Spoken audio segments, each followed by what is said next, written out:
Colossians 1, 25. Colossians 1, 25.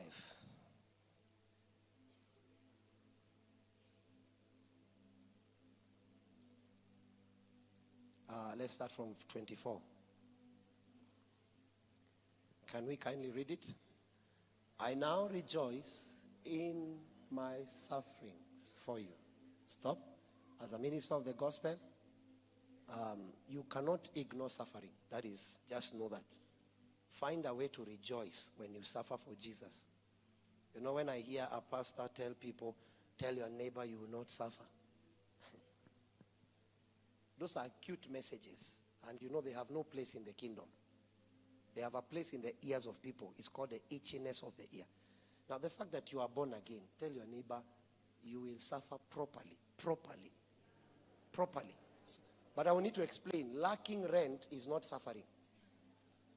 I need to balance it so that you don't go saying, okay, Lord, I have lacked rent for your glory. No.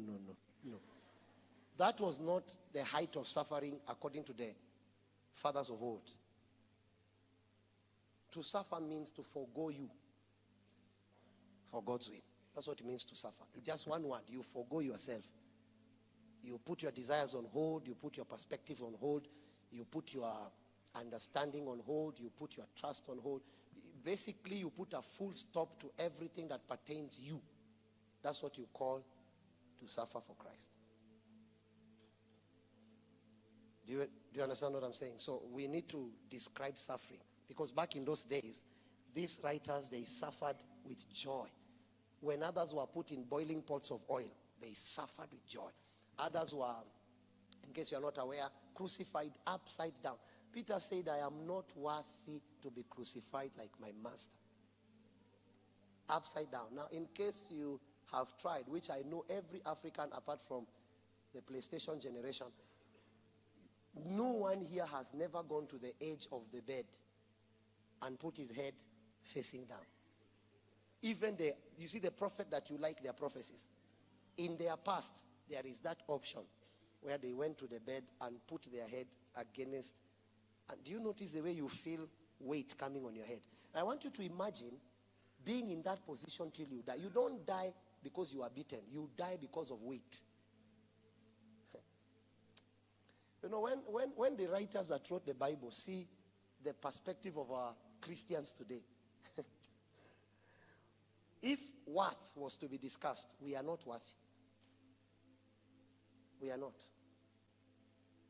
The sufferings that protect the interest, that we go through that protect the interest of the gospel in our generation cannot be anywhere comprehended by that generation. That you are allowed, he said, no, wait, stop. What is that? That you are about to be crucified. Say, stop, bro. No. Where is the head? You turn by yourself. Apana. Wamemuona Yesu. No, you can't do such things if you have not seen Jesus. You are given an option to say, if you denounce him, you will leave. You choose him. Apana. But you see our generation, because few of us have seen him, we will denounce him. We don't even need to be asked that question. Wait until we lack rent. I curse God. Why? My boyfriend left me. So the perspective of our sufferings pertaining the things of God is very weak compared to those men. Those men died for the gospel.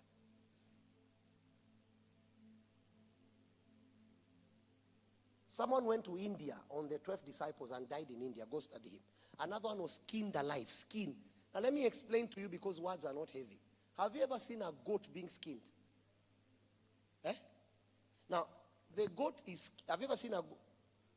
women, you know the way you skin your goats. Women.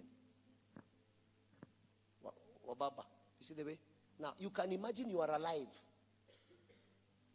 And someone starts to look for an entrance. The way you look for it on the leg of the goat. You see the way you even do it, and you are born again believer. And you even take the leg. You break the leg so that the knife can penetrate the layer. That is what happened. Now, I'm trying to imagine. Before the fact that they were just looking for space to enter, that's enough pain for you to say, hey, I don't want Jesus. You can imagine the process of, I want you to imagine the way someone's skin is being removed. Now, when you enter into heaven, a skinless man and you, a pizza human. Even now as I'm teaching, you are texting someone. Nimeke pizza tatu moto.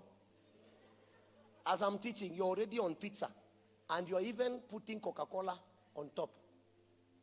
And roast eggs.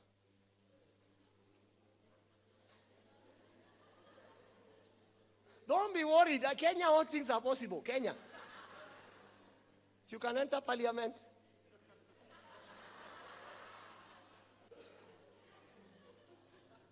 Have you noticed this, the ceiling is blue? I imagine I've never noticed from the time I started preaching here. And you can see the boxes. Have you ever noticed? And so when we look at it from this perspective, he says, I now rejoice. How do you find joy in suffering? These men were equipped. They knew why they came. And they knew why they stayed. And for God's glory, they knew they will go. I rejoice in my sufferings for you. So as a minister of the gospel, you are called to suffer for others. Do you hear what I'm saying?